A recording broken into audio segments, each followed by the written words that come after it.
Hi, my name is S.L. McFall, presenting in the presence of Professor Dr. Wheeler, Business Course 410 for Week 12, Tableau Final Project.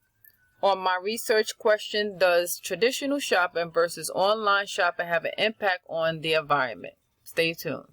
Here's the overview of my research question, discussing the responsibilities, discussing the factors, traditional shopping versus online shopping, impact and remedy, and the conclusion. In this research, I will demonstrate to you how I utilize the information retrieved of data source and data on statistics.com, replicating the charts that shows the impact of emission carbon dioxide into the environment. These publishers' name, to give credit, is Coppola and D. Stay tuned. While in the United States, there is no mandatory mandating for companies to participate in CSR, which concentrate on social and the environment, or CER, more focused on product impact on the environment and economy. It is said by the USPA, consumers and human activities are the highest in responsibility for almost the increased emission of CO2 because of their consumption, not limited to clothing, beauty products, technology, and transportation. In traditional brick and mortar or online e-commerce, corporations should be aware of the upstream and downstream of gas emission. In the industrial operational supply chain, as we can see in this figure, in this chart, upon my research, transportation is one key factor in the stage of the product's life cycle. Transportation by the way of trucks, trains, planes, or ships bring in raw materials or products to manufacturers, packaging centers, again, transport into distribution supply chains to the consumer for use or consumption. Depending on the consumer, reuse, recycle, or disposal will also have an effect in the natural resource emission of CO2. Yes, in the past years to now, consumers have changed their ways of shopping. In the U.S., 10 states dominated in 2022 manufacturing growth, increasing carbon dioxide into the environment. Let's take a look at traditional online. The pros is consumers are able to interact in real time with businesses. The cons is the use of transportation needed to go to and from physical stores and products being shipped to these stores.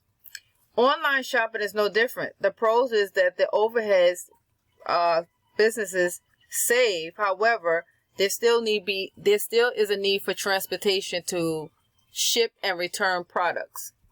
As seen in this chart, by 2030, the use of delivery vehicles increase and the increase of carbon dioxide emission by the millions. According to earth.org, transportation of goods across the world, shipping and returns accountable for 37% of the emission carbon dioxide. We need to focus on the year 2023 because in 2021, an estimate of 83% of U.S. shoppers look at the chart that I had before, has increased their spending and returned back to physical stores as well as online stores. By the year 2030, the increase of carbon dioxide will be due to the consumption of products and materials by human activities.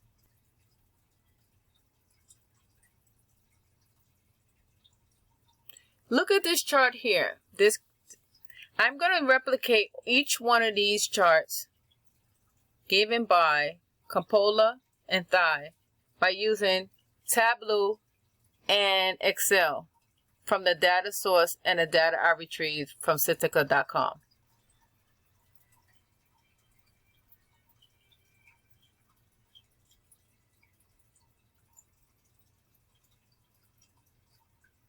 I pre-recorded this information. Please follow. Hi, welcome back. My name is S.L. McFall for Business Class 410, Spring 2023. In the presence of Professor Dr. A. Wheeler, I will be demonstrating how to use Tableau to replicate a chart that is for my project. Now, this particular chart was published by Coppola. The data that I received up here for this particular chart, I got from Statista.com. I will be showing you in Tableau that I can replicate the same chart with the data. This here is using Excel, and I made a pivot chart with the information.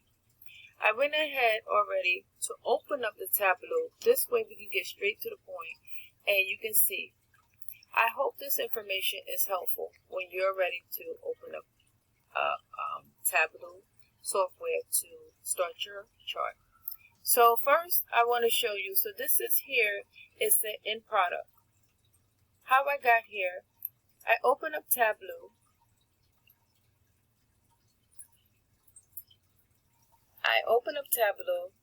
And I'm going to search for this file from Excel.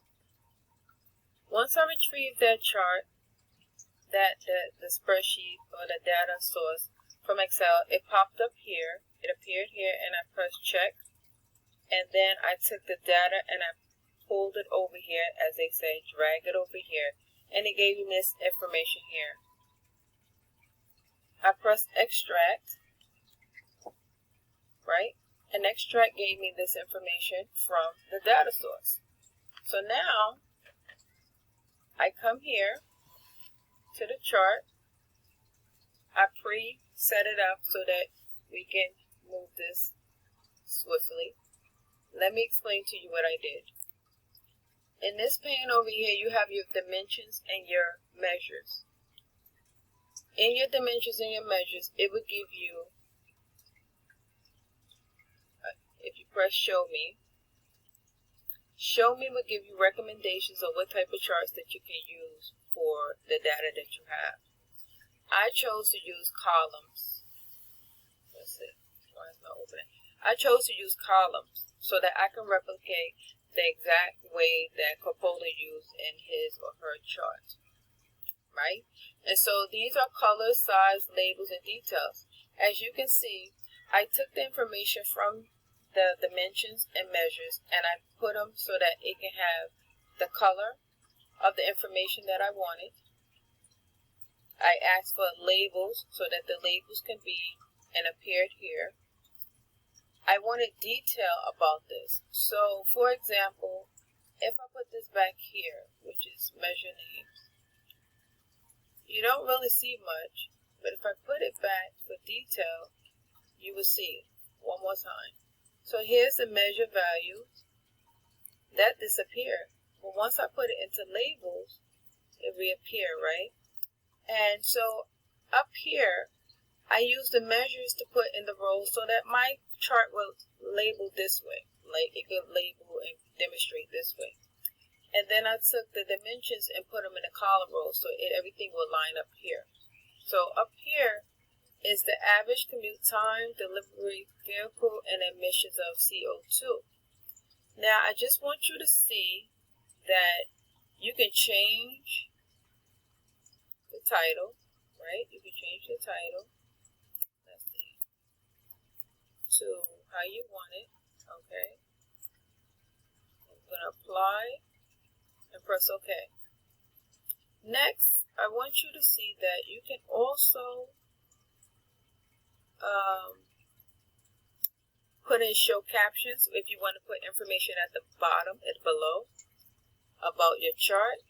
And you can also make a copy of this chart, the image, so that you can put it inside your reports. Lastly, I want to show you over here that you can see the summary of the information that this chart provides you. So what I want you to see is the chart.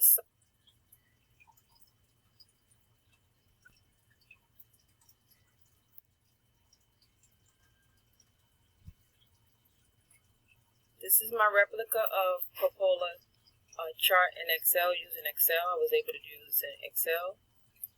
And this is the one that I use using Tableau. So I replicated this chart twice. I replicated in Excel, and I also replicated in using Tableau. As you can see, in this case, Jacqueline Smith stated that there is no perfect solution that exists today to help with limiting the emission of CO2. However, big corporations are coming up with a goal and trying to pledge to what they can do to lessen the emission. Here are a list of my remedies that one can take to reduce it. In summary, I appreciate you for watching. Thank you now.